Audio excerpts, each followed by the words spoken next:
감사합니다.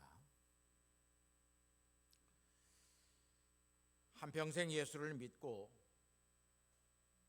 목사로 살아오면서 늘 고민했던 문제가 신앙의 본질이 뭐냐? 정말로 참된 신앙이라고 하는 것, 그 믿음의 본질이 무엇이냐? 라고 하는 것을 가지고 많이 고민을 하고 살았습니다. 첫 번째, 신앙은 어떤 윤리나 도덕이라고 하는 율법주의가 신앙은 아닙니다. 윤리적으로 반듯하게, 도덕적으로 반듯하게 어떤 우리의 계명의 모든 것들을 잘 지키고 사는 그것이 절대로 좋은 신앙, 올바른 신앙, 참된 신앙은 아닌 것을 알 수 있었습니다. 왜냐하면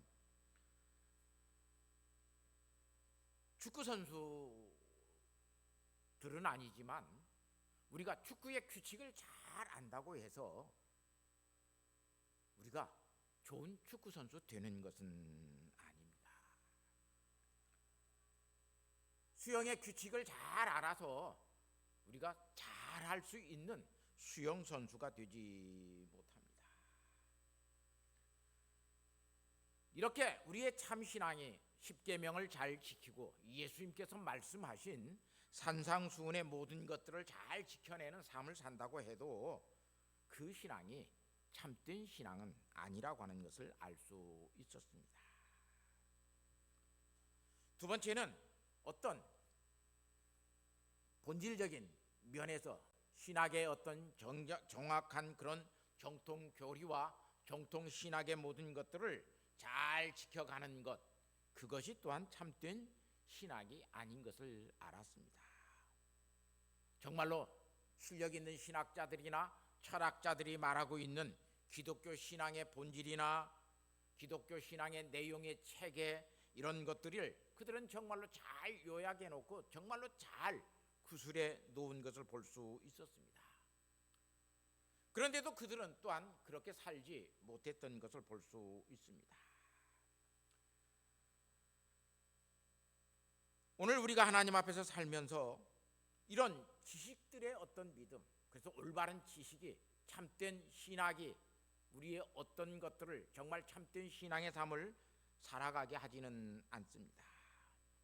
예수님도 이런 지식적인 믿음에 대해서 귀신들도 믿고 떤다고 그랬지 그들이 믿고 구원을 얻는다라고 말을 하지 않습니다. 어떤 의미에서 보면 우리가 말하는 이 지식 속에 있는 그 지식의 체계 속에 있는 신학이라고 하는 것 또는 우리 신앙이라고 하는 것들은 거짐 다 추상적인 개념입니다. 믿음도 추상적인 거고요, 사랑도 추상적인 것이고요, 신뢰라고 하는 것도 사실상 추상적인 개념입니다. 이 추상적인 개념들은 다 지식적인 면으로 오늘 우리가 받아들이고 알고 그렇게 살아가지 아니하면 아는 것으로 끝나지 살아가는 것이 되지 않습니다. 지식이 전혀 우리의 인격 속에 그렇게 발휘되지 아니하는 신앙은 결코 참된 신앙이 아닌 것을 알 수 있었습니다. 세 번째는 어떤 신앙이 정말로 우리에게는 감정적인 신앙이 있습니다. 감정적인 신앙의 가장 대표적인 신앙이 무슨 신앙이냐면 신비주의라고 하는 신앙입니다. 우리의 신앙은 어떤 신비적인 체험 한 번만 하면 그것으로 다 끝납니다. 내가 보았어. 내가 하나님의 나라의 삼층천에 가봤어. 그래서 한때는 우리나라에 얼마나 천국과 지옥을 간증하고 다니는 사람들이 얼마나 많았는지 몰라요. 지옥에 가서 봤더니 이러더라, 천국에 가서 봤더니 이러더라. 그래서 천국과 지옥에 대해서 그런 신비 체험을 하고 한 사람들이 우리 주변에 굉장히 많이 부흥 강사로 다니면서 많은 사람들을 현혹했던 것을 볼 수 있습니다. 사실상 하나님의 나라에 갔던 이 삼층천에 올라갔던 사도 바울이라고 하는 이 우리의 사도도 고린도후서 12장에 가서 보면 올라갔지만 구체적으로 그걸 말하지 않습니다. 왜냐하면 그것이 신앙이 아니기 때문에 그렇습니다. 신비 체험은 한순간에 우리의 의식과 생각의 모든 것들을 뛰어넘습니다. 그리고 우리가 믿었던 우리의 존재 자체를 흔들어 버립니다. 이렇게 믿고 있었는데 내가 체험을 해보니까 이것이 아니라고 그러면 한순간에 이 모든 것들은 다 무용지물이 되는 것을 볼 수 있어요. 속된 말로 백문이 불여일견이라고 100번 듣는 것보다 한 번 보는 것이 낫다고 말을 합니다. 100번 깨닫고 100번 하나님의 말씀을 깨우치면서 신앙생활을 하다가도 신비체험 한 번 하면 그것으로 모든 것이 다 끝나버립니다. 이렇게 오늘 우리는 어떤 의미에서 햇살을 보고 있지만 햇살을 우리의 맨손으로 잡을 수는 결코 없습니다. 잡았다고 하는 순간 우리의 손에 햇살은 없습니다. 우리의 신앙이 참 신비이지만 신비 체험으로 우리의 신앙의 모든 것들이 결정되거나 드러나지 않습니다. 그러니까 이런 감정적인 어떤 신앙도 참 신앙이 아님을 알 수 있었습니다. 네 번째는 문화적인 요소입니다. 문화적인 신앙입니다. 이 신앙은 어떤 의미에서 보면 의지적인 신앙이에요. 우리가 이런 환경과 조건, 문화를 만들어 놓고 이렇게 살아가면 모든 사람들이 다 예수를 믿을 것이다. 기독교적인 문화로 모든 것들을 우리가 만들어 놓고 살면 그 안에서 우리는 신앙을 가지게 될 것이고 그 문화 속에서 하나님을 섬기게 될 것이다.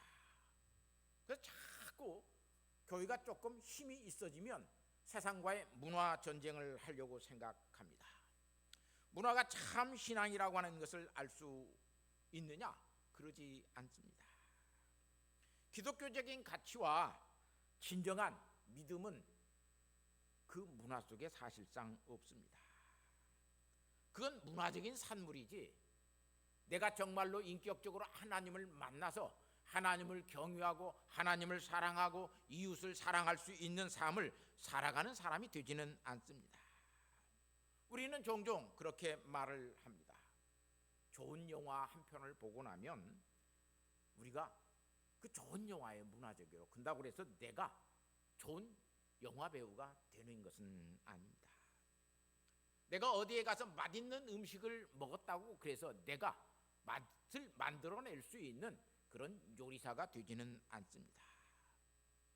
내가 좋은 책을 읽었다고 해서 내가 좋은 글을 쓰는 좋은 작가가 될 수 없습니다.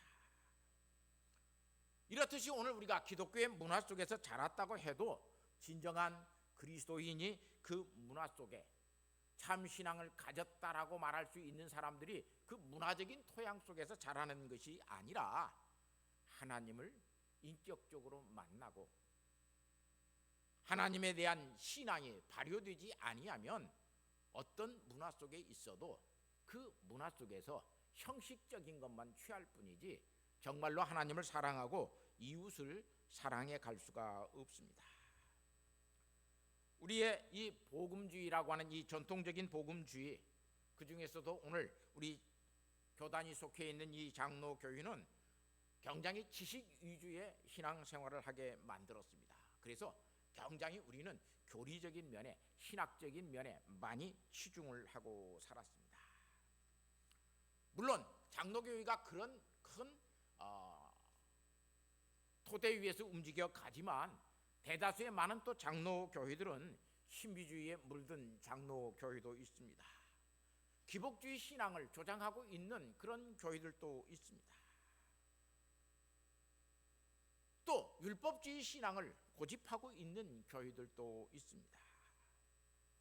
다 그렇지는 않지만 보편적으로 우리 장로교회는 신학 위주 또는 교리 중심의 신앙생활을 하게 하였습니다. 사실상 그 신앙의 모든 것들이 오늘 우리를 어떤 의미에서 보면 참된 신앙생활을 하지 못하게 만드는 요인이 될 수도 있어요. 안다라고 해서 사람들이 변화되는 것은 아닙니다. 또 전통주의, 자유주의 쪽에 속해 있는 감리교회나 이런 신앙, 이런 교회들은 의지적으로 문화적인 신앙생활을 하도록 그들은 이야기를 하였습니다. 그러면서도 그들은 신비주의를 또한 포용하였습니다. 정말로 어떤 교회든지 다 하나님을 믿고 의지하고 하나님 앞에 살아갈 수 있는 그런 신앙의 모습, 이런 것들은 교단이나 교파, 어떤 신학 이런 것들 속에 있는 것이 아니라 아프리카에 있든지 한국 땅에 있든지 미국에 있든지 어느 곳에 있든지 하나님을 만나서 중생한 사람만이 참된 신앙의 생활을 해갈 수 있다라고 하는 것을, 한다라고 하는 것을 알 수 있었습니다. 그래서 하나님께 순종하는 것보다 자기 자신들의 유익이나 이익심을 택하고 살아갑니다. 신앙이 발휘되지 아니하면 하나님의 영광, 하나님의 나라의 유익, 이런 것들은 눈에 보이지 아니하고 내 자신의 유익이나 이기심을 택하고 살아갈 때가 너무 많습니다. 그러면서 하는 이야기가 있습니다. 교회에서 하나님도 우리가 잘 사는 것을 원하신다. 하나님은 우리가 잘 사는 것을 원하시는 것이 아니라 하나님의 뜻대로 사는 것을 하나님께서 원하십니다. 그런데 많은 복음주의는 그 뒤에 슬로건을 이렇게 바꿨습니다. 네가 가난하게 사는 것보다 하나님은 네가 부자로 사는 것을 원하신다. 네가 세상에서 별 볼 일 없이 사는 사람보다 세상에서 권력과 명예를 가지고 성공한 사람으로 살기를 원하신다. 그래서 우리는 얼마나 부자 되려고 노력하고 얼마나 높은 자리에 가려고 노력하고 살았는지 모릅니다. 이렇게 잘못된 신앙적인 표현과 문화적인 삶들은 정말로 하나님 앞에서 믿음으로 사는 삶들을 오늘 우리에게 가르쳐 주지 못하였습니다. 그래서 오늘 우리는 이 세상 속에서 믿음의 사람으로 살고 하나님을 섬기는 사람으로 살지만 너무나 오늘 우리는 하나님께서 요구하시는 믿음의 삶을 살아가지 못합니다.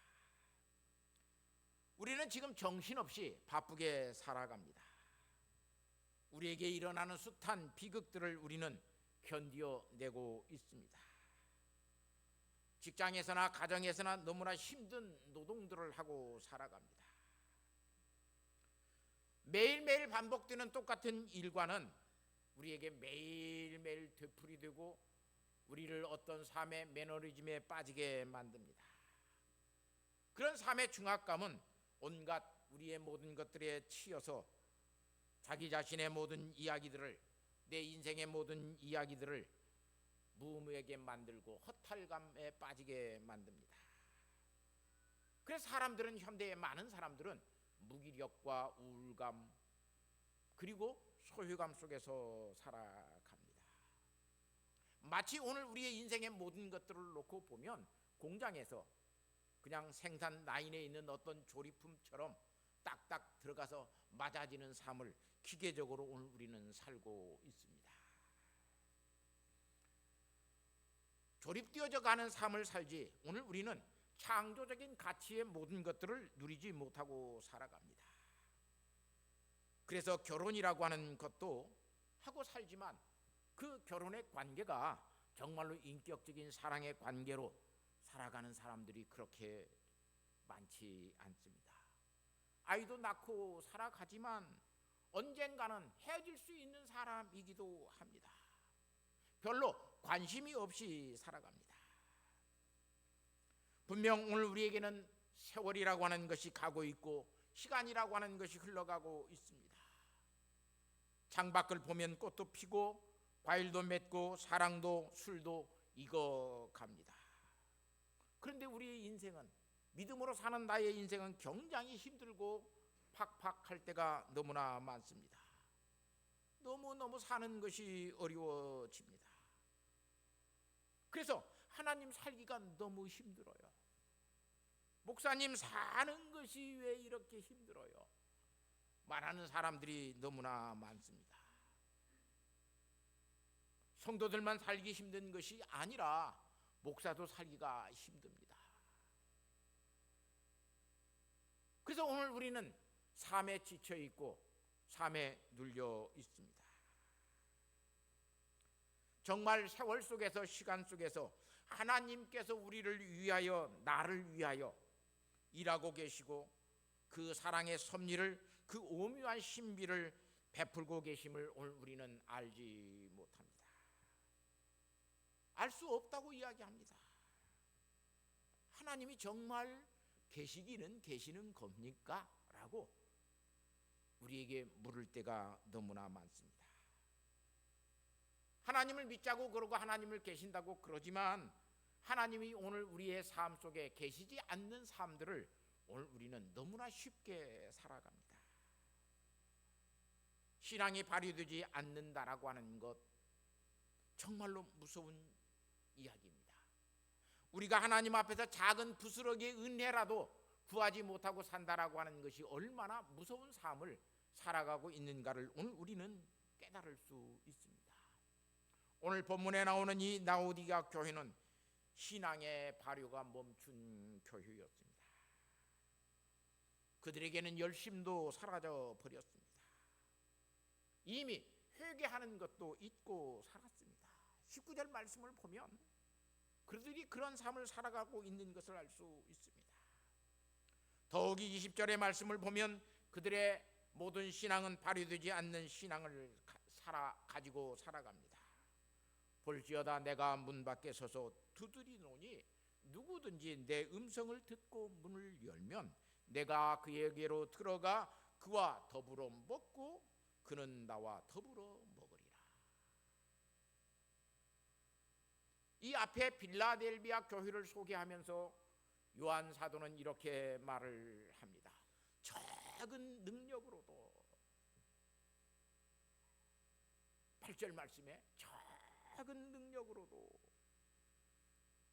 내 말을 지키며 예수 그리스도의 이름을 배반하지 아니하는 작은 능력을 갖고도 하나님의 말씀대로 살았고 하나님의 말씀을 배반하지 않고 너희는 살았다.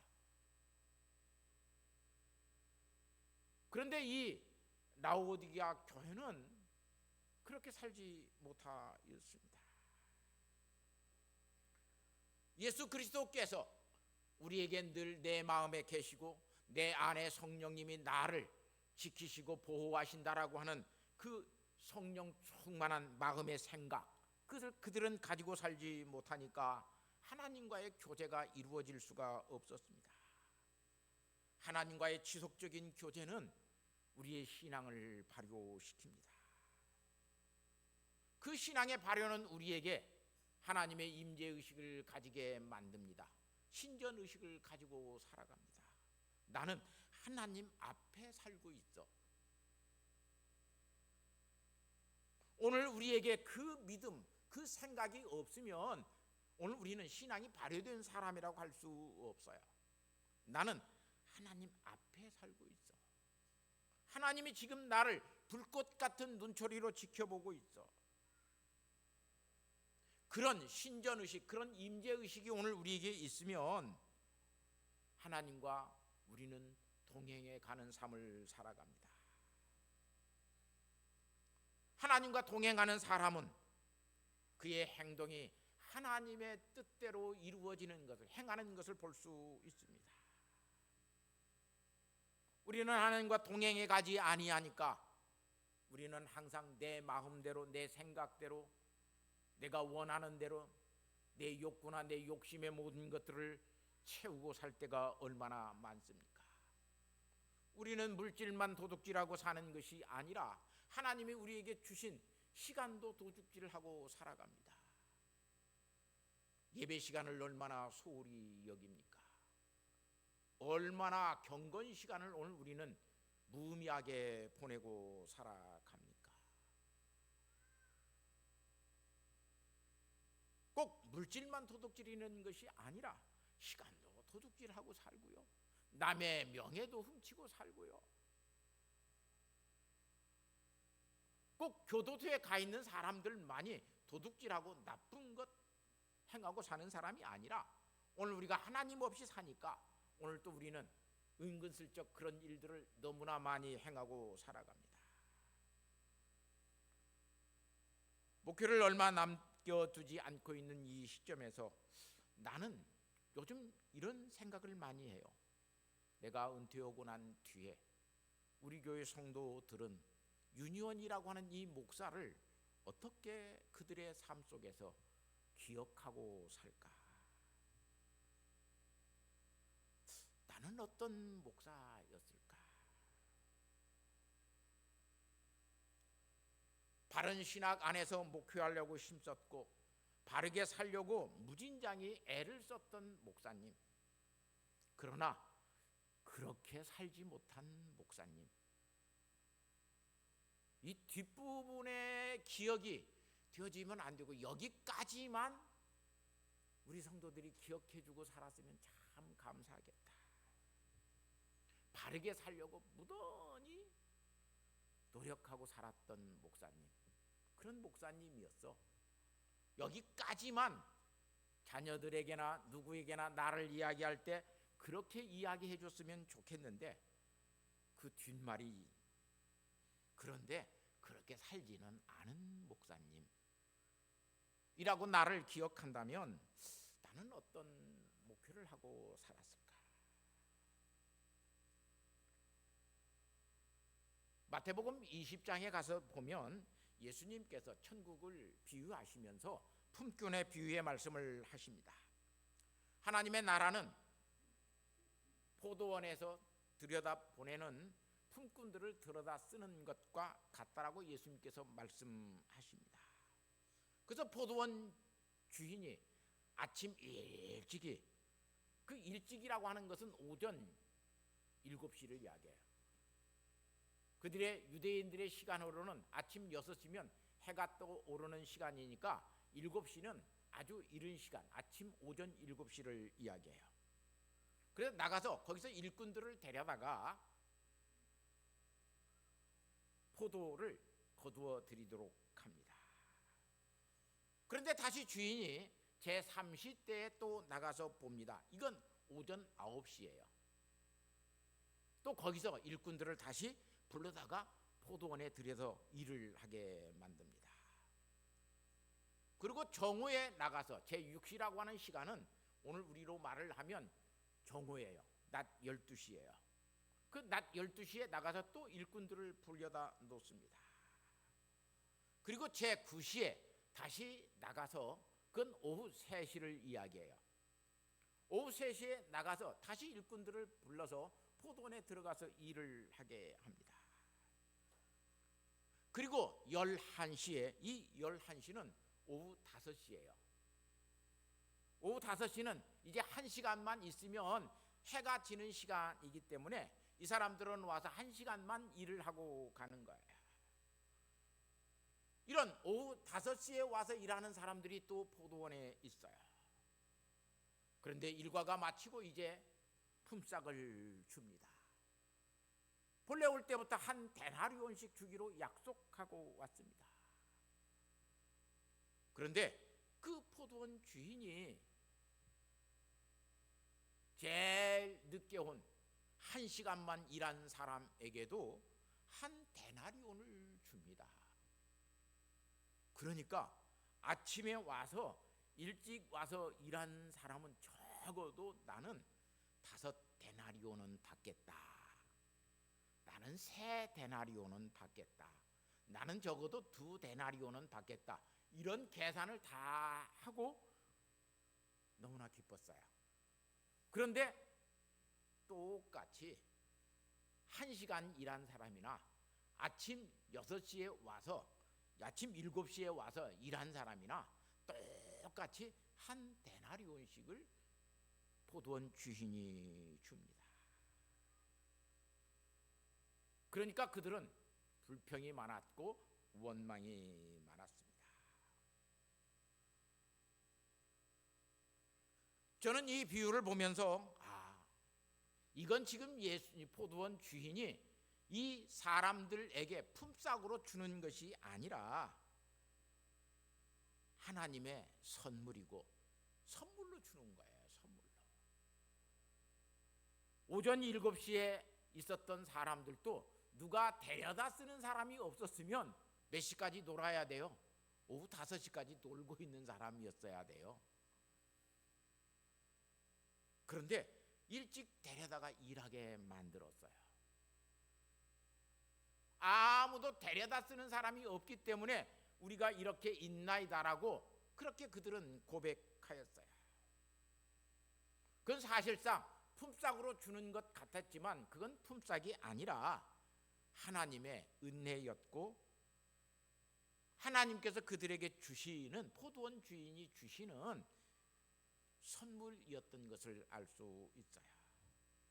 그런데 오늘 우리는 그런 하나님의 은혜, 그 부스러기의 은혜라도 구하는 그런 그 은혜의 마음이 없기 때문에, 아이고 1시간 가서 제가 무슨 일을 합니까? 가봤자 이제 하루 품삯도 못 받는데요.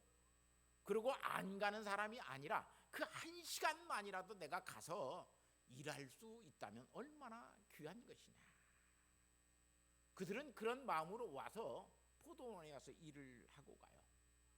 그 부스러기의 은혜를 구하는 그 믿음이 없으면 이런 놀라운 은혜, 선물을 받을 수가 없어요.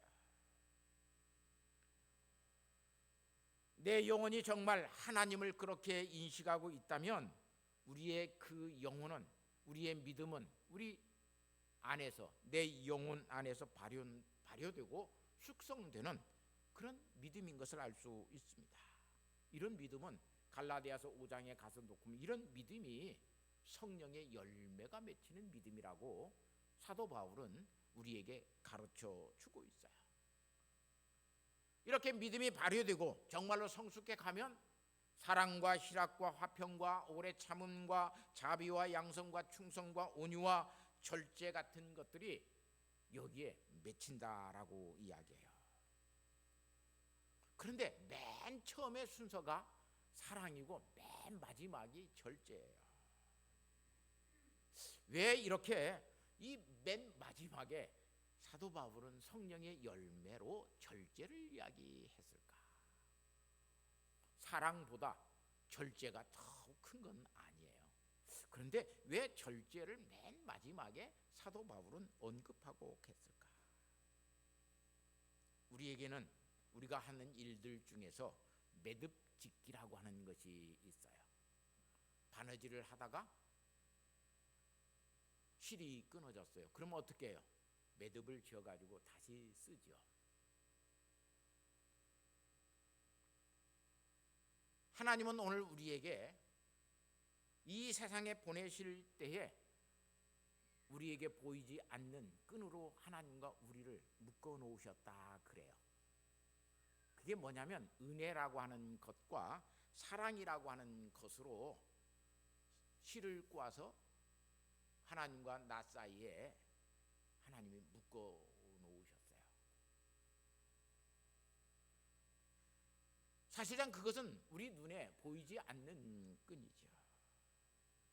하나님이 우리를 그렇게 붙들어 매고 계십니다. 그런데 우리가 죄를 짓고 잘못하면 그 끈이 끊어집니다. 그러면 어떻게 해요? 하나님이 우리가 회개하면 하나님이 그 끈을, 끊어진 끈을, 하나님과 우리의 끈을 묶어서 어떻게 해요? 다시 매듭을 짓습니다. 그렇게 매듭이 많으면 많을수록 하나님과 멀어질까요? 가까워질까요? 가까워져요. 매듭이 많으면 하나님과 그만큼 가까워져요.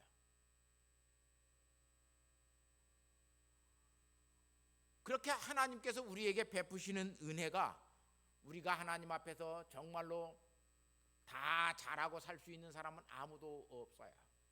그런데 하나님 앞에서 오늘 우리가 우리의 죄를 고백하고 하나님 앞에서 믿음으로 살게 되고 그러면 하나님께서 우리를 자꾸 매듭을 지어서 우리를 하나님 곁으로 가까이 하나님께서 부르시는 것을 볼 수 있어요.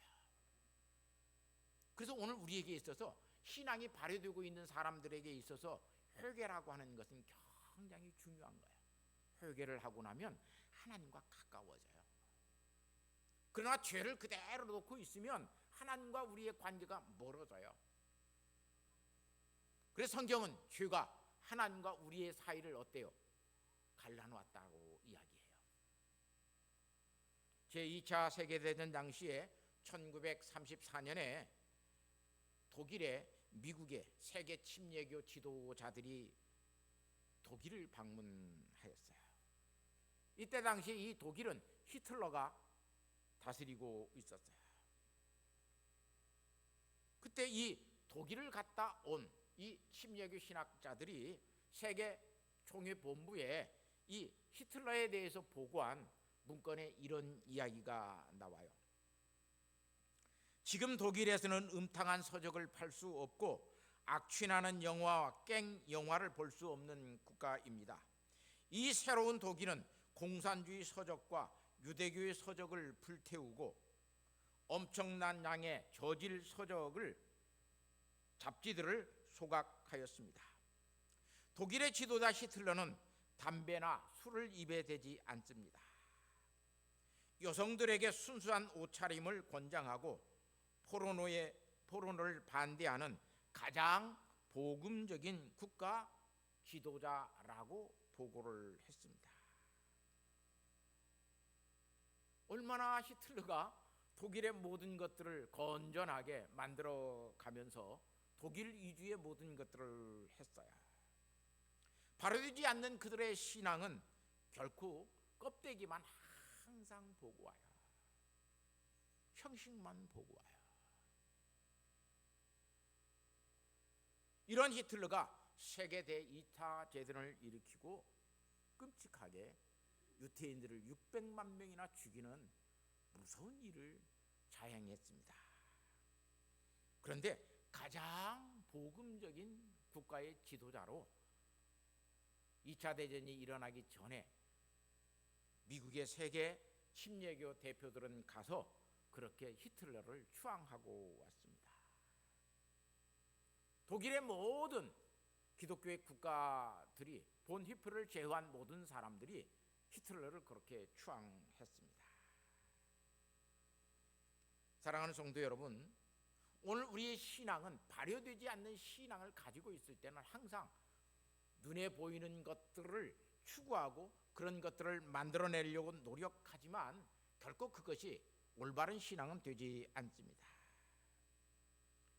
오늘 이 본문 말씀에도 보면 이 라오디게아 이 교회를 보면 첫 번째는 신앙이 발효되지 아니하니까 그들의 행위 자체가 차지도 뜨겁지도 아니한다고 그럽니다. 찬물을 마시고 싶은 사람에게 미지근한 물은 차지도 않고 뜨겁지도 않습니다. 따뜻한 물을 마시고 싶은 사람에게 이 미지근한 물은 따뜻하지도 않고 차갑지도 않습니다.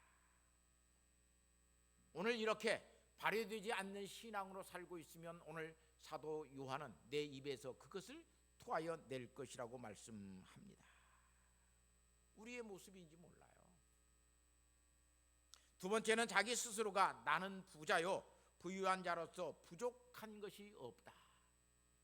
스스로 교만해지는 삶을 살아갑니다.